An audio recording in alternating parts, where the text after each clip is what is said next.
Comment faire pour créer un site web à partir des outils Google? Lorsque vous êtes connecté avec votre adresse Gmail, qui apparaît généralement dans le coin supérieur droit de votre navigateur, vous avez le sélecteur d'applications.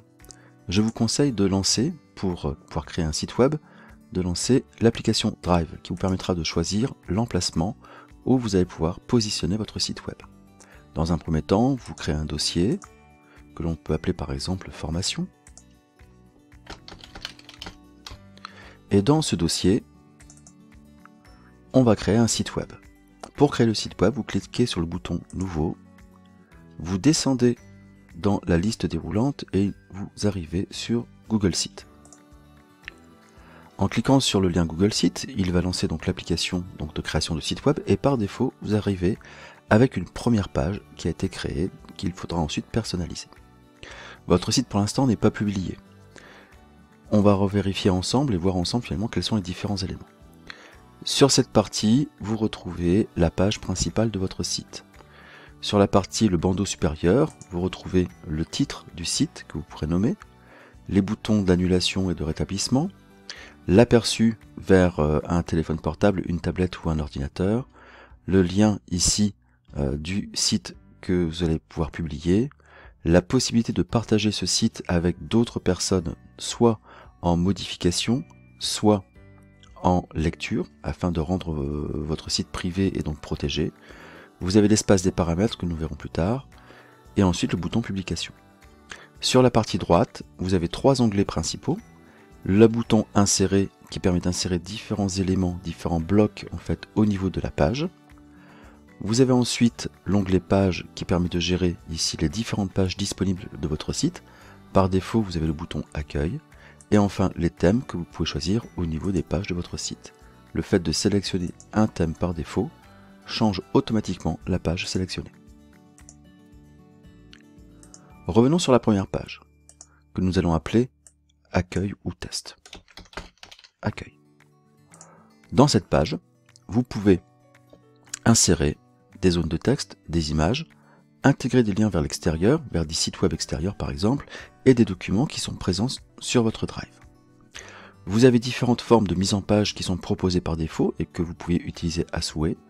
Et enfin, vous avez un certain nombre d'options telles que des textes réductibles avec un titre et un détail qui pourra être masqué automatiquement, une table des matières qui fait apparaître automatiquement les renvois vers des champs de type titre 1, les carousels d'images, des boutons d'action, des séparateurs entre des éléments de texte, un espace réservé, d'intégration automatique de chaîne YouTube, un Google Agenda par exemple, une carte Google, des documents de type doc, des présentations de type Google, des feuilles de calcul Google, des formulaires qui ont été créés sous Google et enfin des graphiques. Dans un premier temps ici, nous allons insérer un texte d'accueil. Cliquons sur le bouton zone de texte. Et vous voyez que par défaut, le bouton zone de texte apparaît dès la première page disponible. Insérons ici un texte, par exemple,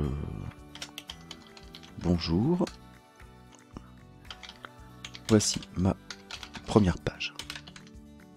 Si vous souhaitez gérer les options de mise en forme, vous avez les boutons d'action rapide, le gras, l'italique, l'alignement, les puces et numéros, ainsi que des liens hypertextes éventuellement.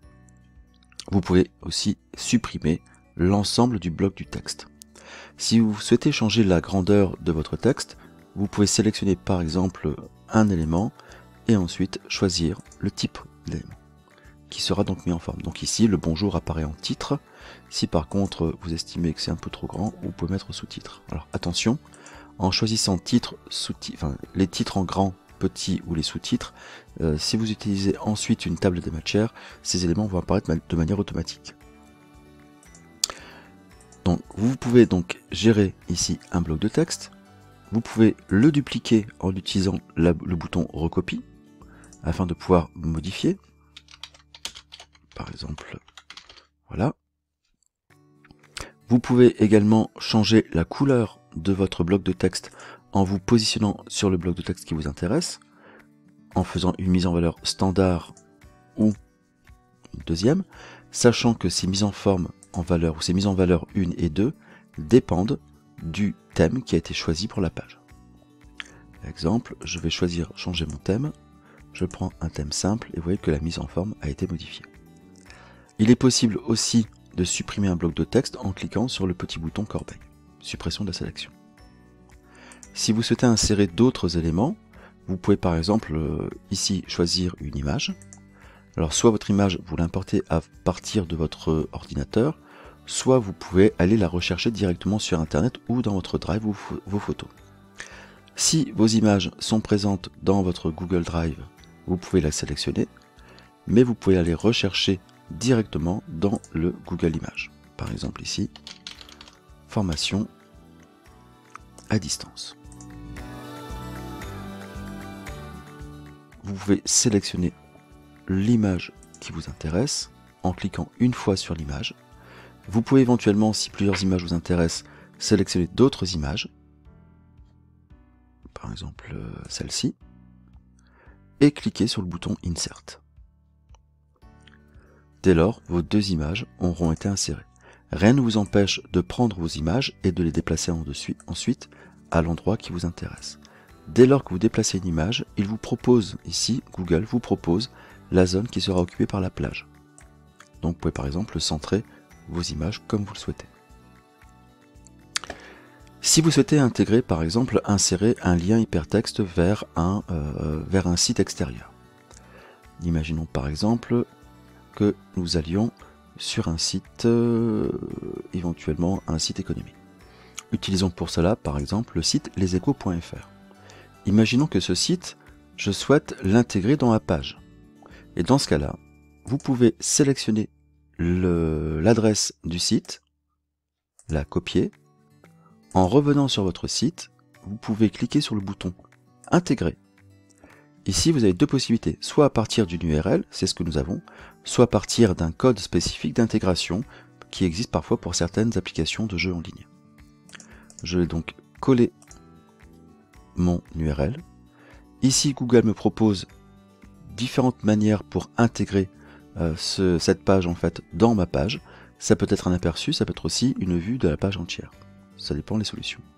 Je clique sur le bouton Insérer et je vois que dans ce cadre-là, Google m'a inséré ici un renvoi, en tout cas ici, un lien vers la page des échos. Je peux également aussi insérer un document à partir de mon Drive personnel. Pour cela, je clique sur Drive. Je vois apparaître mes différents dossiers dans mon Drive. Je peux donc choisir ceux qui m'intéressent. On va prendre par exemple ici, alors un document. On va prendre celui-ci par exemple. Est-ce que j'ai des choses à l'intérieur? Alors non.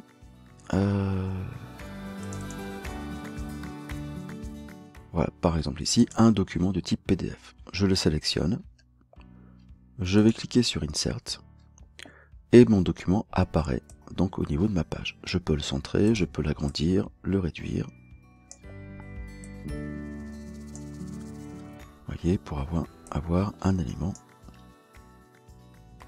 Donc je peux l'agrandir à souhait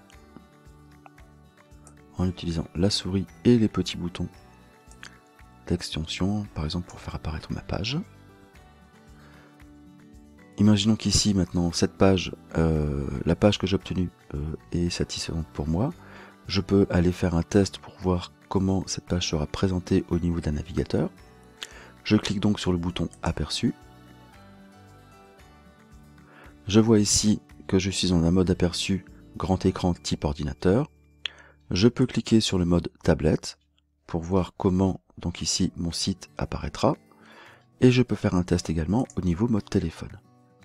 Donc ça permet aussi, en fonction des modes qui vont être utilisés, de voir comment le site va interagir, sera présenté. Pour quitter le mode aperçu, vous avez la petite croix bleue qui apparaît sur la droite de la palette d'outils. Vous cliquez dessus, et ici, votre site, donc vous revenez au mode création. L'élément suivant consiste à choisir la publication de votre site. Pour cela, vous pouvez cliquer sur le bouton publier. Alors par défaut, Google héberge vos sites avec une URL qui commence par https://site au pluriel.google.com/view/. Donc l'adresse web que vous allez mettre ici sera ajoutée à la fin de ce tronc commun, on pourrait dire. Par exemple, on va l'appeler test formation. Si cette URL est déjà utilisée, un message d'avertissement m'informe que ici c'est déjà pris, donc je ne pourrai pas l'utiliser. Je peux rajouter par exemple CNFETP, et là je vois qu'ici, eh bien, l'adresse test formation CNFETP est disponible. Donc ça veut dire que mon site sera accessible à cette adresse complète. Il est possible éventuellement d'utiliser une URL personnalisée si vous avez acheté par exemple un nom de domaine. On peut demander aussi, si vous souhaitez par exemple que vos cours ne soient accessibles que aux personnes qui disposent du lien, on peut donc demander au moteur de recherche public de ne pas afficher mon site. Donc ça veut dire que malgré les moteurs de recherche de type Google, eh bien votre site n'apparaîtra pas dans les recherches. On peut aussi donner des autorisations à des personnes pour la gestion du site, mais ça c'est une chose que l'on pourra voir dans une autre vidéo. Lorsque vous avez terminé les paramétrages, vous cliquez sur le bouton publier. Et votre site maintenant est disponible. Comment voir maintenant le site qui est proposé? Je vais cliquer sur le petit lien et vous voyez qu'ici, voilà le lien du site en fait que je pourrais fournir à mes élèves.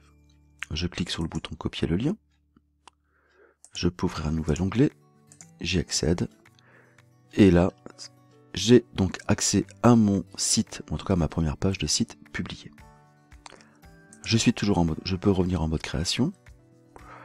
Je peux continuer donc à utiliser d'autres outils tels que les boutons, les séparateurs, les espaces réservés. Par exemple aussi une vidéo YouTube, c'est ce que je vais tester. Je clique sur YouTube.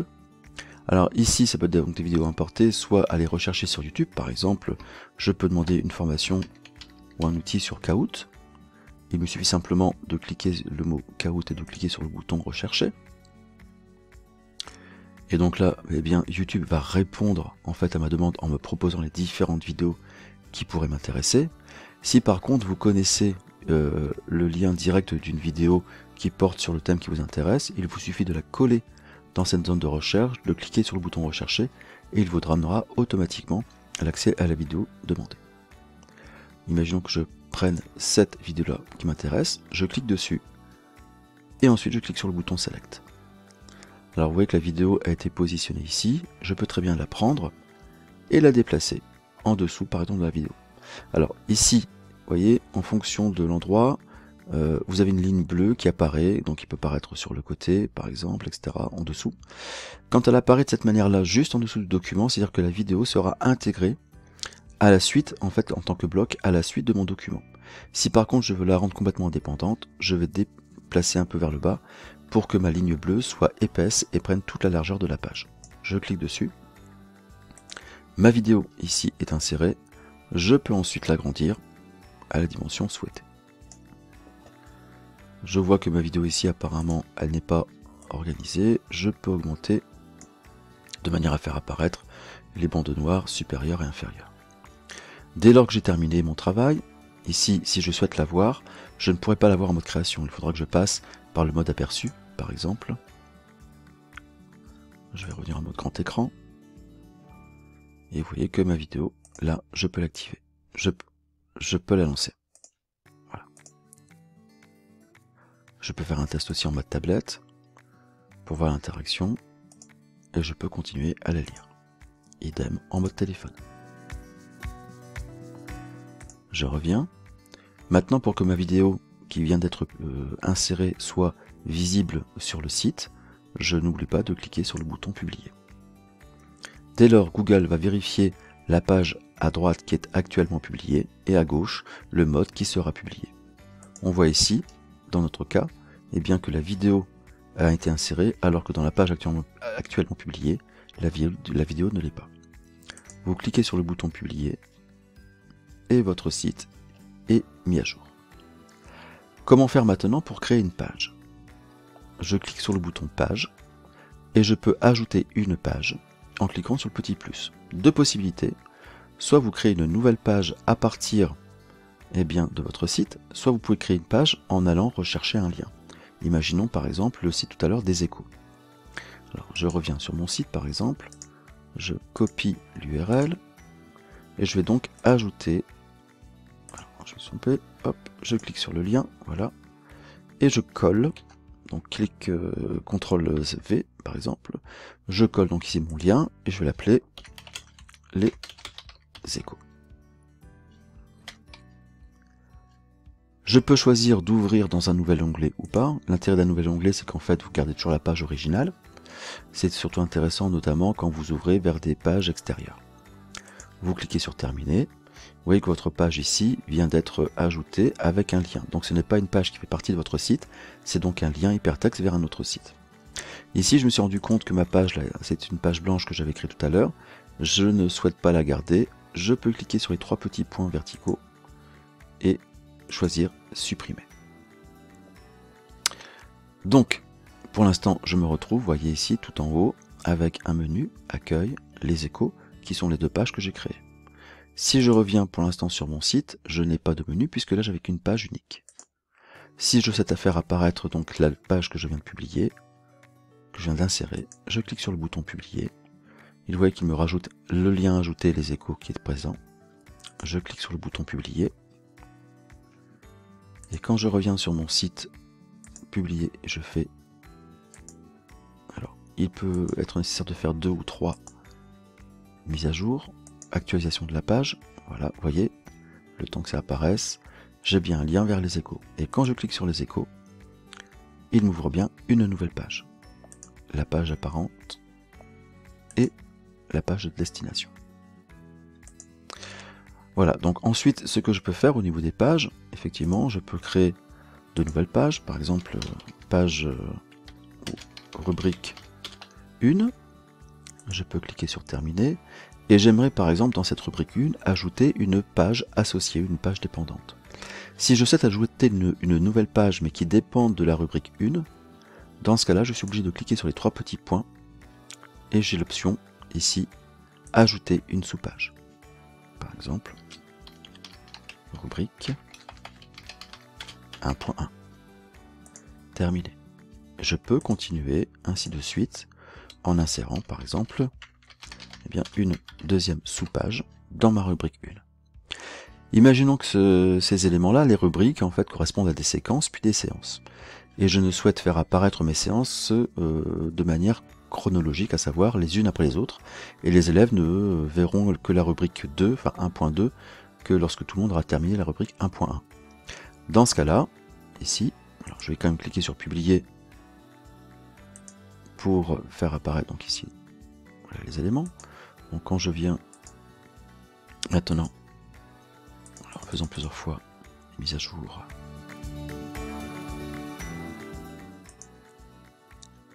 j'ai bien les rubriques. Vous voyez qu'ici j'ai bien rubrique 1, rubrique 2. Vous voyez que par défaut en fait le titre de la page reprend le nom de la page. J'ai bien mes différentes rubriques qui apparaissent. Mais imaginons que je souhaiterais cacher la rubrique 1.2 le temps que tout le monde ait terminé la rubrique 1.1. Dans mon mode de production ici, mode donc de création, eh bien la rubrique 1.2, je peux déterminer ou choisir le fait de la masquer dans la navigation. Alors ça ne veut pas dire que la page est supprimée, c'est dire simplement que la page est cachée. Bien sûr, lorsque j'ai fait cette modification, je n'oublie pas de cliquer sur le bouton publier. Il me rappelle bien ici que la visibilité de la rubrique 1.2 a été modifiée. Je clique ensuite sur le bouton publier. Et quand je reviens donc, ici sur mon site, je vérifie donc là pour l'instant c'est normal. On peut voir plusieurs fois plusieurs mises à jour. Et bien vous voyez qu'ici maintenant la rubrique 1.2 a été donc masquée, elle n'est pas accessible. Donc c'est une manière un peu rapide, parfois on pourrait dire simpliste, de mise en forme des documents d'un site, mais l'intérêt c'est que vous pouvez gérer quasiment tout ce que vous souhaitez. Je reviens sur un élément qui est quand même assez important, qui est l'insertion et bien par exemple de questionnaires au sein de vos exercices, en tout cas de vos chapitres. Si je souhaite insérer un questionnaire de type Google, bien sûr il faut l'avoir créé au préalable, c'est quand même plus simple. Vous cliquez sur le bouton formulaire dans l'insertion et là vous voyez apparaître en fait les formulaires que vous avez déjà créés. Imaginons que l'on prenne celui-ci. Encore une fois, le fait de cliquer dessus, on le sélectionne. Imaginons que vous soyez trompé, que vous ne savez pas celui-là qu'il fallait prendre. Il suffit de double-cliquer, enfin de cliquer à nouveau dessus et d'en choisir un autre. Si par exemple ici vous avez sélectionné deux outils, eh bien, enfin en tout cas deux formulaires, ça veut dire que les deux formulaires seront insérés. Donc je décoche celui qui ne m'intéresse pas, je garde simplement celui qui est sélectionné et je clique sur insérer. Votre formulaire ensuite, vous pouvez le déplacer.